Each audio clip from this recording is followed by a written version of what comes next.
நம்மளுடைய கட்சி நிர்வாகிகள் எல்லாருமே சாதாரண குடும்பத்திலிருந்து வந்தவங்களாம். அதே தான் இங்கேயும் கேட்குறேன், ஏன் வரக்கூடாதா?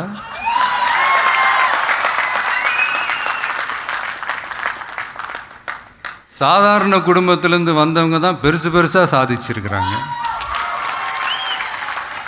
இன்னும் சொல்லப்போனால் நம்மளுடைய கட்சி எளிய மக்களுக்கான கட்சி தானே.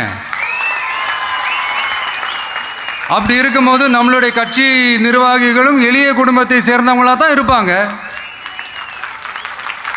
நம்மளுடைய கட்சி ஒன்றும் பண்ணையாறுகளுக்கான கட்சி கிடையாதுல்ல.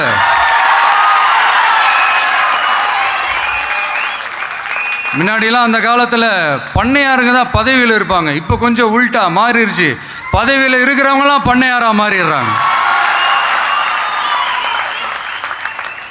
மக்களுடைய நலனை பற்றியோ, நாட்டோட நலனை பற்றியோ, வளர்ச்சிகளை பற்றியோ எதை பற்றியும் கவலைப்படாமல் பணம் பணம் பணம், எந்தெந்த வழிகளில் எந்தெந்த ரூட்லலாம்.